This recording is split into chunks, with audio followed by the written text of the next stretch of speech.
jona yogedde na katikanzire mu njogere buli woli waliwo Eyegombawo bw'oba oyagala genda awaddako siima Mukama olwawo wakutadde.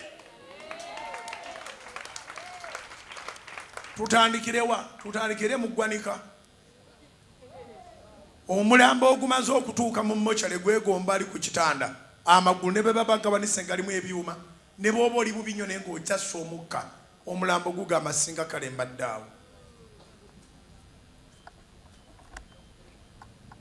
Ali ku kitanda naye yeegomba asula ku street n'agamba nandibadde mulamu ne bwe sandisuze mu kalina yange naye nensula ku luguudo naye nga ndi mulamu.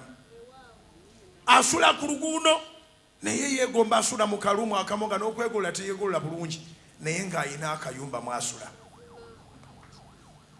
Buli muntu stage gy'aliko waliwo amwegomba. Toli bubi nnyo nga bw'olowooza. Tokkiriza sitaani kubuzaabuza okulimbalima nga bw'oli bubi nnyo era oli bubi nnyo nnyo nnyo nnyo nnyo era oli bubi nnyo n'obubi bwe tebusoboka. Tewali atasoboka. Olaba Lazaalo yali mu ntaana ennaku ennya yasoboka. Nkwonera ku kibegabega kya muno mugambe nti tewali atasoboka. Mugambe nti Yokaana 11 Lazaalo yali mu ntaana ng'amazeemu ennaku nnya yasoboka.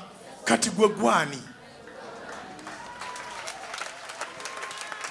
Zikubira oyo Yesu alina ekisa. Bwakusaasira ne bw'oba oli mu ntaana ovaayo.